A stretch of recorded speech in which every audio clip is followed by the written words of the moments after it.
I have this really horrible Diamondback hybrid bike, and it has a loose bottom bracket. See how that wiggles like that? So I'm gonna try and tighten that. I don't know if I can, it might just be totally worn out. I'm gonna pop this cap off the crank arm. That reveals a 14mm bolt, which I'll remove with this ratchet and socket. And boy, that bolt's really loose. I wonder why. Because I kind of already made this video, but I screwed up and I left one of the tools in the house, so I had to like fake it. Anyway, now we use our Park Tool CCP2 crank puller and thread this right here into the crank arm. You gotta make sure these threads don't get cockeyed or else they'll strip. Not so much in the case of this crank arm, because this is a steel crank, it's not alloy, but if you have an aluminum crank, then you get this cockeyed and it'll strip. You want to tighten this all the way down, because again, if you don't get it all the way to the bottom of the threads, it will strip. So, turn your crank pulling tool clockwise. I guess all you can really see is my arm, huh? Turn it clockwise. And normally you're gonna have to put a lot of force on this, but like I said, I already kind of did it earlier. I'm like Julia Childs. You know, you make a casserole and you put it in the oven, but there's already one in there. So you pull it out and it's like magic. So it's like magic how that crank arm came off. So expect to put a little bit more force on it than I did. Now this is the tool I forgot. The Park Tool HCW5, which helps me get rid of this lock ring. And you know, that's interesting because I did not loosen the lock ring, but it's already loose. And that might be why the crank is loose. Now normally when I use this tool, it slips and scratches the frame, but I don't care. I hate this frame, I hate this bike, it's stupid. So, in order to try and tighten the bottom bracket, we're gonna use the ratchet, and I've got this Park Tool bottom bracket tool. It's a BBT2 bottom bracket tool too. Put it in there, and just try and torque it. But what happens is these threads get so tight and the tool will slip out. I don't know, I guess this is the best they could come up with.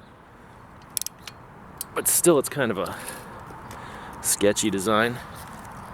But it is moving. We're making some progress. So I'm gonna hold it. Plus I'm trying not to get in front of the camera.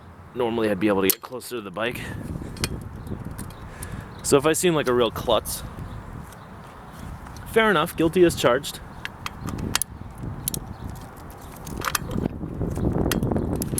And I'm gonna torque this as hard as I can. Try not to let it slip. Hold it in place.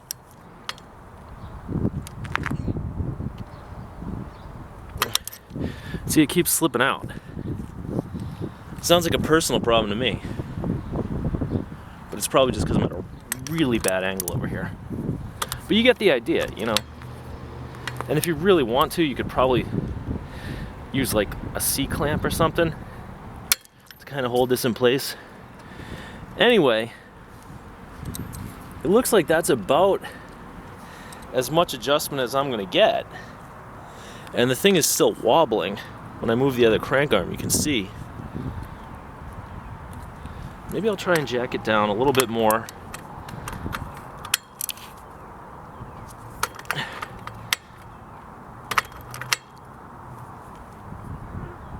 Oh, wow.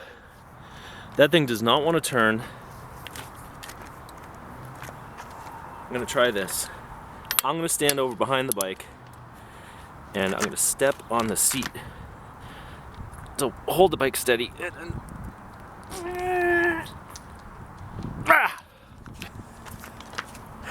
You know, I think that's it. I think I've kind of tightened this as far as it's gonna go, which means that the fact that it was loose in the first place probably created enough play so that the bottom bracket wiggled back and forth and wore itself out prematurely, which isn't unusual on these bikes that you get at like Dick's. You know, stuff wears out. So now the bottom bracket is still loose, it's still wobbly. It's not quite as bad as it was, but it's still pretty rough. So I'm gonna put the crank back up, but there's nothing we can do other than replacing the bottom bracket, and there's no way I'm gonna spend, you know, 15 bucks on a bottom bracket to fix a bike that I probably can't even sell for $20. So I'm gonna put this bolt back in and just tighten up the whole thing and get it all zipped back together. That way I can actually, I don't know what I'll do with this bike. Try and sell it maybe, wheel it down to the city, put a free sign on the seat, something like that. I've had it too long. I don't like it, I think it's a piece of junk. So, that's what you would do in order to tighten a bottom bracket, a cartridge style bottom bracket, if it was genuinely loose and not totally worn out internally. This one's worn out internally, so we got a little bit more tightness, but pretty much it's still screwed. So if whoever picks this thing up off the curb decides they want to put a new bottom bracket in it, they're welcome to do that, but most likely some homeless guy will pedal this around for a couple months and throw it in a dumpster. And fair enough, because that's where it belongs. Thanks for watching.